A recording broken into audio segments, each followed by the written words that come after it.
लगती हैं, पत्नी भी लगती हैं। अब आप यहाँ कहेंगे पुत्री है तो पत्नी कैसे, तो मैं आपको स्पष्ट कर दूं। सरस्वती ब्रह्मा जी से उत्पन्न हुई है ना, तो ब्रह्मा जी के 5 मुख थे। जब ब्रह्मा जी प्रकट भये तब ब्रह्मा जी 5 मुख वाले थे। तो जिस मुख से उन्होंने सरस्वती को देखा तो वो मोहित हो गए। अस्सलाम वालेकुम दोस्तों, अल्हम्दुलिल्लाह चैनल में आपका फिर से एक बार खुशामदीद। इस बार तो मैं इस वीडियो में लाई हूँ कि कैसे हिंदू के ब्रह्मा देवता जो है, जो भगवान ब्रह्मा है, उन्होंने अपनी ही पुत्री से शादी की थी। ये तो सोचने वाली बात है। तो इस वीडियो में मैं इसी पे रिएक्शन देने वाली हूँ। आइए देखते हैं कि ब्रह्मा ने अपनी पुत्री सरस्वती से क्यों विवाह किया था और इस पे डॉक्टर जाकिर नाइक का क्या जवाब है। तो चलिए वीडियो स्टार्ट करते हैं। बाद में सनकादियों ने कहा कि आप मोहित हो गए हैं, आपको पाप लगा, अब आप त्याग कर दीजिए। तब ब्रह्मा जी ने अपने उस सिर का त्याग कर दिए और वो सिर कोहरा, जो ठंडी सर्दी में कोहरा पड़ता है, वही कोहरे के रूप में हम सब देखते हैं। फिर उनके 4 जो सिर हैं, उसके बाद में आपको बताऊं कि फिर ब्रह्मा जी जो थे, जिन्होंने प्रकट किया ब्रह्मा जी ने, तो लोगों ने कहा कि देखो अब आप एक सिर से जाएं या 4 सिर से। तब भगवान नारायण ने उन ब्रह्मा को लय कर दिया, अर्थात समाप्त कर दिया। वो ब्रह्मा खत्म हो गए, भगवान से प्रकट भय थे, भगवान में लीन हो गए। फिर भगवान नारायण ने दूसरे ब्रह्मा को प्रकट किया, जिनके 4 मुख थे, 4 मुख वाले ब्रह्मा। फिर उन ब्रह्मा से सरस्वती जी का विवाह संपन्न हुआ। तो वो बेटी किसी और ब्रह्मा की थी, फिर उनके पति कोई और ब्रह्मा बने। तो ये बातें बहुत कम लोग जानते हैं, इसलिए ये ज्ञान जरूरी है आप तक पहुंचाना, और ये दास ने आपको पहुंचाया। तो सरस्वती जी, इसका एक आध्यात्म विषय भी है।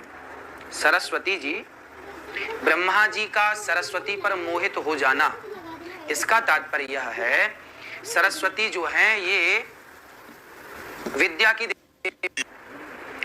तो ब्रह्मा जी से वेद प्रकट भये, तो ब्रह्मा जी वो स्त्री वाला मोहित होना, वो नहीं। दोनों कारण हमने आपके। कोई शख्स कहता है कि ब्रह्मा वो है और उसको एक अक्स देता है, एक प्रतिमा देता है, और कहता है कि उसके 4 सिर है और हर सिर पे एक मुकुट है, तो हम मुसलमान इस पर एतराज करते हैं।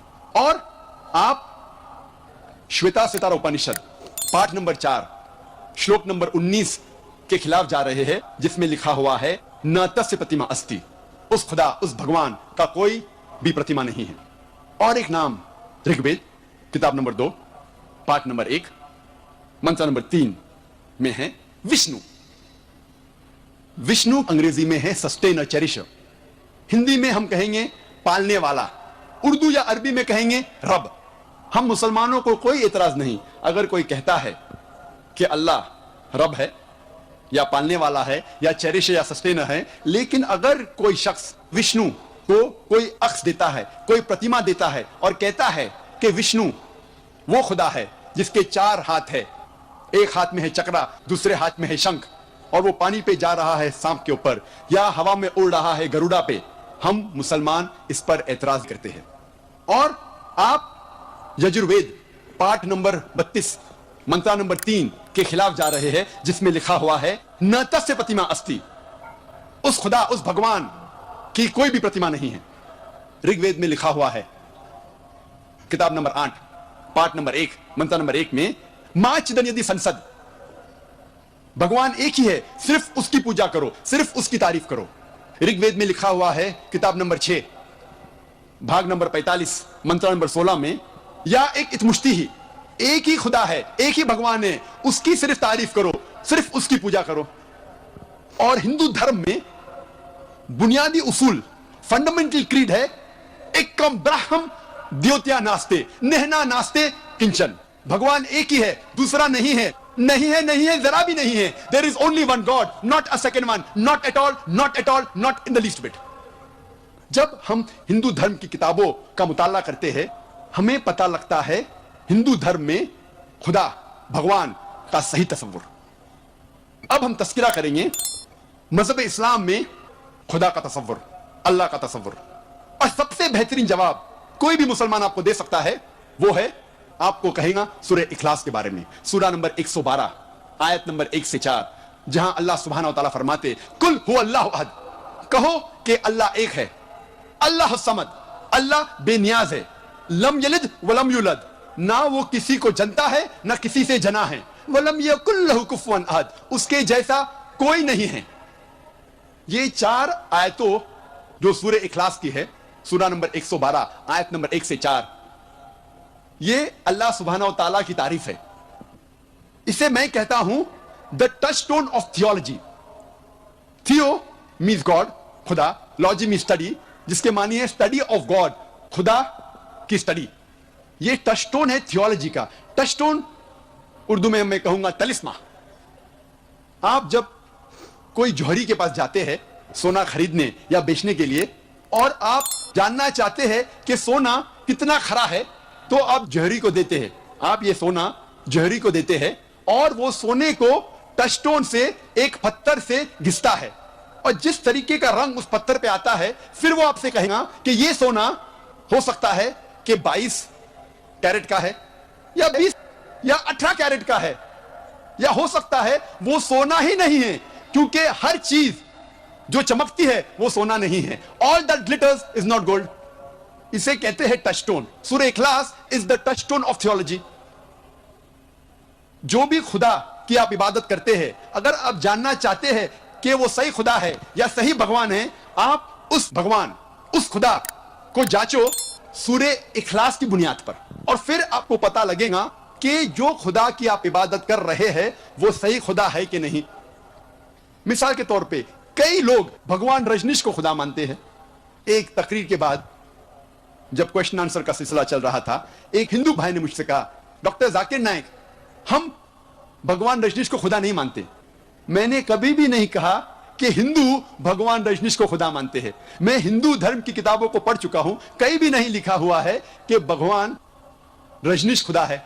मैंने कहा कुछ लोग मानते हैं कि भगवान रजनीश खुदा है, और आप तो जानते होंगे भगवान रजनीश के बारे में। आप जानते हैं क्या नहीं? आप भगवान जी को जानते हैं क्या नहीं? जानते, क्योंकि उसका ताल्लुक इस शहर, इस सिटी पूना से है। दोस्तों, उसका जिस मरकज भगवान की पूना ही है। बात कर रहे हैं, भगवान अब हम देखेंगे अगर आप क्या में से कोई भगवान आदमी रजनीश जानता है तो सही कमेंट में खुदा है बताइए। क्या नहीं। सबसे पहला टेस्ट, पहली आयत, कुल हु अल्लाहु अहद, कहो कि अल्लाह एक है। क्या भगवान रजनीश एक है? क्या वो एक ही इंसान है जिसने कहा कि मैं भगवान हूं, कि मैं खुदा हूं? कई इंसानों ने कहा कि मैं खुदा हूं। खुसूसन इस देश हिंदुस्तान में, इस देश भारत में हजारों इंसानों ने कहा कि मैं खुदा हूं। वो एक ही नहीं है, लेकिन हो सकता है कि एक रजनीश भक्त कहेगा भगवान रजनीश यूनिक है, अलग है, वो स्पेशल है। ठीक है, हम दूसरी आयत पर जाते हैं। अल्लाह समद, अल्लाह जो बेनियाज है। क्या रजनीश बेनियाज था?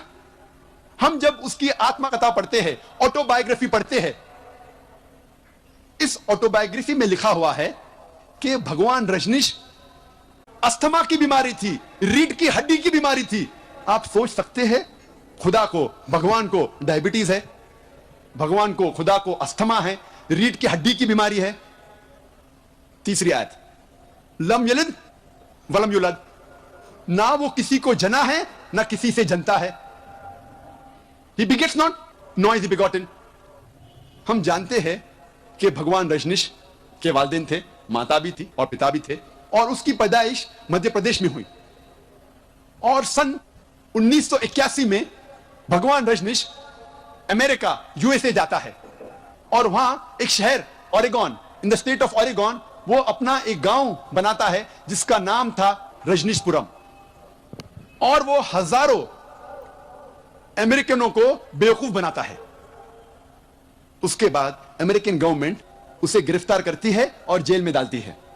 भगवान रजनीश का इल्जाम है कि American government gave me slow poisoning, American government ने उसे धीरे धीरे जहर दिया। आप सोच सकते हैं कोई भगवान, कोई खुदा को जहर दे रहा है। और 1985 में, सन 1985 में अमेरिकन गवर्नमेंट भगवान रजनीश को यूएसए के बाहर निकाल देती है। फिर से वो इस शहर में आता है, आपके शहर में, पूना में, और अपने मरकज ओशो कम्यून, आज उसका नाम है ओशो कम्यून, वो जाता है। अगर आप ओशो कम्यून रजनीश के मरकज जाएंगे, चुका हूं, दावा करने के लिए। माशाल्लाह। आप सोचेंगे क्यों गया था मैं। आप उसकी समाधि पे जाएंगे, उसके टूमस्टोन, उसके तख्ती पे लिखा हुआ है, भगवान Rajneesh, Osho never born never died but visited the earth from the 11th of December 1931 to the 19th of January 1990। Osho ना वो पैदा हुआ ना उसकी मौत हुई, लेकिन इस जमीन पे वो सैर करने के लिए, घूमने के लिए आया था। 11 दिसंबर सन 1931 से लेके 19 जनवरी सन 1990 तक ना वो पैदा हुआ ना मरा, लेकिन दुनिया की सैर करने पे उस टूमस्टोन पे ये नहीं लिखा था कि उसे 21 मुमालिक के वीजा नहीं मिली थी। आप सोच सकते हैं भगवान खुदा दुनिया पे सैर करने के लिए। देखा आप लोगों ने, तो हिंदू गुरुओं ने कुछ अलग ही उनका पूरा स्टोरी बना दिया है। जो सही बात बताई है वो है डॉक्टर जाकिर नाइक, और डॉक्टर जाकिर नाइक के बाद को नकारा नहीं जा सकता।